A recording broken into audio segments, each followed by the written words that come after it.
এই সুন্দর একটি দুপুরবেলা দেখতে পাচ্ছ, বৃষ্টি শুরু হয়ে গেছে। আজকে বেশ কয়েকদিন থেকে বৃষ্টি হচ্ছিল না এবং গরমটা একটু ভালোই বেড়েছিল। তো আজকে আবার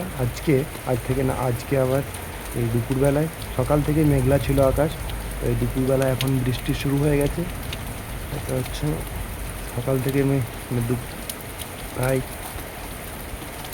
10টা 11টা থেকে হালকা হালকা মেঘের গর্জন হচ্ছিল।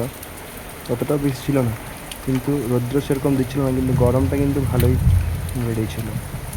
যাই হোক, একটু একটু স্বস্তির বৃষ্টি। তো দেখা যাক বৃষ্টিটা কতক্ষণ হয়। যেভাবে মেঘের গর্জন হচ্ছে এবং বৃষ্টির ততটাও বেশি জোরে হচ্ছে না, তো মনে হচ্ছে খুবই তাড়াতাড়ি এই বৃষ্টিটা বন্ধ হয়ে যাবে। তো এখন ঘড়ির কাঁটায় 2:40 বাজছে। এখন নেই তো আমাদের বাঁকুড়া শহরে বৃষ্টি শুরু হয়ে গেছে। কোথায় কোথায় বৃষ্টি হচ্ছে অবশ্যই কমেন্ট করে জানাবেন, এবং কে কোথা থেকে দেখছো ভিডিওটা অবশ্যই জানিও। তো বাই বাই, দেখা হচ্ছে পরের একটা ভিডিওতে। ততক্ষণ অবধি সবাই ভালো থাকবে, সুস্থ থাকবে। এবং এখন বৃষ্টির সময়, বৃষ্টি বলতে ঠান্ডা গরম হচ্ছে, শরীর খারাপ একটু হতে পারে। যাই হোক, আমারও শরীর খারাপ হয়ে গেছে, সর্দি, তারপরে এখন জ্বর, জাস্ট এখন 2 দিন হলো, হয়তো আজকালকার মধ্যে সেরে উঠবে। তো তাই একটু সবাই সাবধানে থাকবে, নিজের যত্ন নেবে, শরীরের খেয়াল নেবে।